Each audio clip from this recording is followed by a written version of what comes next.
नमस्कार। आनंद सूत्रम श्री श्री आनंद मूर्ति जी द्वारा लिखी गई आनंद मार्ग के दर्शन पर आधारित पुस्तक का नाम है आनंद सूत्रम। इसके 5 अध्याय और 85 सूत्र में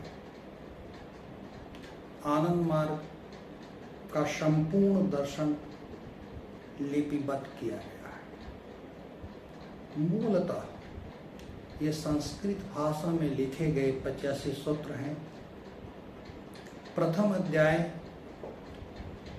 जो सृष्टि के दर्शन के बारे में बताता है उसमें 25 सूत्र हैं।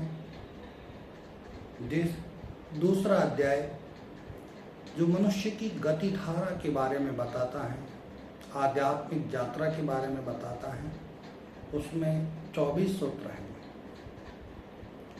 तीसरा अध्याय जो मानव तथा भूमा मन के मनोविज्ञान को समझाता है, उसमें 12 सूत्र हैं। चौथा अध्याय जो प्रकृति और उसके विधान को समझाता है, उसमें कुल 8 सूत्र हैं। 5वां अध्याय जो प्रौढ़ सामाजिक आर्थिक दर्शन पर आधारित है, उसमें कुल 16 सूत्र हैं। इस प्रकार आनंद मार्ग दर्शन को सुव्यवस्थित किया गया है। इनका भावार्थ हिंदी, इंग्लिश, बांग्ला इत्यादि विश्व की भाषाओं में अनुवादित किया गया है। मुझे इसका मारवाड़ी अनुवाद करने का शुभ अवसर प्राप्त हुआ। मैंने कोशिश की कि इसका मारवाड़ी अनुवाद अच्छे से कर, लेकिन इस वीडियो के अंदर हम आनंद मार्ग दर्शन के प्रथम अध्याय की ओर थोड़ा सा ध्यान आकृष्ट करते हैं। पर आनंद मार्ग यहाँ आनंद सूत्रम का प्रथम अध्याय 25 सूत्र हैं, जिसमें प्रथम 4 सूत्र ब्रह्म तत्व, ब्रह्म, शिव और शक्ति के संदर्भ में ज्ञान देता है।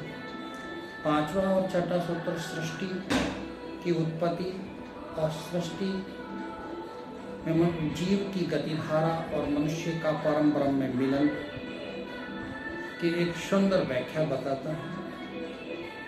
7वां से 15वें सूत्र तक हम ज्ञान तत्व कह सकते हैं। इसमें 7वां सूत्र हमको ब्रह्म तत्व का ज्ञान, 8वां सूत्र हमें संसद धारा का ज्ञान और 9वां से 15वां सूत्र तक हमें प्रति संसद धारा का ज्ञान करवाता है। और 16वां से लेकर 24वां सूत्र तक हम क्रिया तत्व कहते हैं, जिसमें कर्म योग कह सकते हैं। जैसे पहला अगर हम 4 सूत्र तक ब्रह्म तत्व का बात कहे, दूसरे को सृष्टि योग कहे और तीसरे को ज्ञान योग कहे, तो ये कर्म योग है। इसके अंदर बुद्धि, बोधि, सविकल्प समाधि, निर्विकल्प समाधि, जो बुद्धि नहीं है वो जीव कैसे चल सकते हैं, चित्त, केवल चित्त वाले, चित्त और अहम वाले और चित्त और महत्व वाले जीवों की व्याख्या की गई है। और इस दर्शन की पूर्णता देने के लिए 5वां उसका भक्ति तत्व लिया गया है, जो 25वां सूत्र है। उस 25वें सूत्र के अभाव में दर्शन अपूर्ण रहता है। तो शिष्य आनंद मूर्ति जी ने ये कोशिश की। दूसरा अध्याय जो मनुष्य की या साधक की गतिधारा है, जिसमें 4 तत्व लक्ष्य का निर्धारण करते हैं। फिर 5वां, 6वां, 7वां तत्व लक्ष्य का मूल्यांकन, 8वां, 9वां, 10वां लक्ष्य का प्रमाणीकरण। तो ये प्रथम 10 सूत्र मनुष्य के लक्ष्य पर केंद्रित है। उसके बाद 11 से 14 तक कह सकते हैं कि मनुष्य के पथ का चयन है। उसके बाद साधक का परिचय है, जो 6 सूत्र 15 से 16 तक और 21 से 24 तक के सूत्र मनुष्य को साधना विज्ञान की गहराई से परिचय करते, कैसे साधना का निर्माण होता है। तीसरा अध्याय जो मनोविज्ञान पर है, जिसमें प्रथम सूत्र मानव मन के गठन का, दूसरा भूमा मन के गठन का, और तीसरा, चौथा, पांचवा, छठा और सातवां, आठवां, ये पूर्णतः मनोविज्ञान की गति से मनुष्य किस तरह पूर्णत्व की ओर पहुंचता है।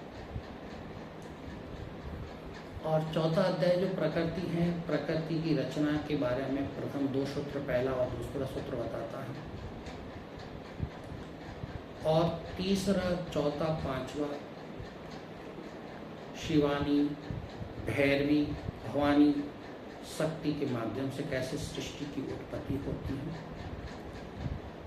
और छठा, सातवां और आठवां सूत्र शंभुलिंग, स्वयंभुलिंग और कुल कुंडलिनी शक्ति के द्वारा साधना विज्ञान की एक शक्ति के बारे में परिचय देते हैं। पांचवा अध्याय जो है, जो प्रौढ़ है, जिसमें पहला सूत्र समाज चक्र और दूसरा सूत्र समाज चक्र की धुरी, तो ये 2 सूत्र समाज चक्र के बारे में, और तीसरा से लेकर 7वां सूत्र तक चक्र की गति, क्रांति, विप्लव, प्रतिक्रांति, विक्रांति और प्रतिविप्लव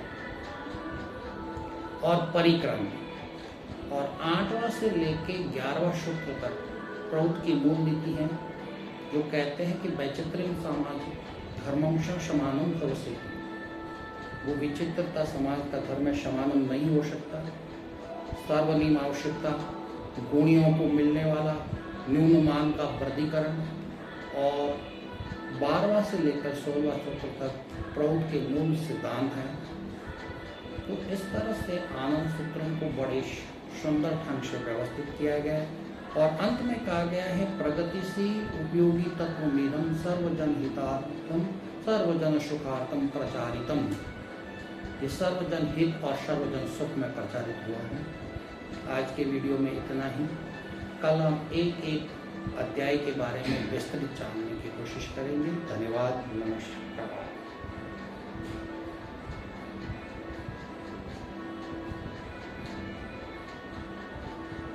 परमपिता बाबा की जय।